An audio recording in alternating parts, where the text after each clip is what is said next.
আসসালামু আলাইকুম। আজকে আমি স্বামীর সম্মান নিয়ে কিছু কথা বলবো। একটু সময় করে শুনে যাবেন।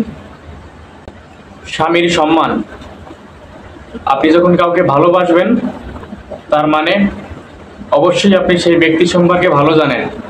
প্রত্যেক স্বামী তার স্ত্রীর কাছ থেকে সম্মান ও শ্রদ্ধা পেতে চায়, তবে তা কখনোই প্রকাশ করে না। ঘর থেকে বেরিয়েই জীবিকার তাগিদে নানান স্বভাবের মানুষের সংস্পর্শে আসে। কেউ তাকে ছোট করে কথা বলে, কেউ বা অপমান করে, আর কারো কারো ব্যবহারে সে খুব বিরক্ত হয়। কিন্তু দিন শেষে ঘরে ফিরে সে তার স্ত্রীর কাছে যথাযথ সম্মান আর ভালো ব্যবহারটুকুই আশা করে। এই অবস্থায় কিছু বলতে চাইলে শ্রোতা হওয়া উচিত।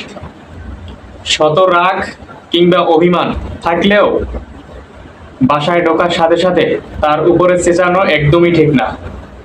নতুন কোথাও গেলে স্বামীকে আগে প্রবেশ করতে দিলেও একজন স্বামী মনে মনে নিজেকে অনেক সম্মানিত ভাবে।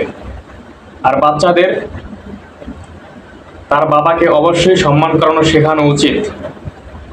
এছাড়া অতিথিদের সামনে তার ভালো দিকগুলো তুলে ধরা যায়, এতে অতিথির কাছে স্বামীর সম্মান বেড়ে যায়। স্ত্রীর জন্য তার মায়া এবং আবেগও বেড়ে যায়। কাজ শেষে ঘরে ফিরলে তাকে সুন্দর কিছু দিয়ে প্রতিদিন স্বাগতম জানানো যায়।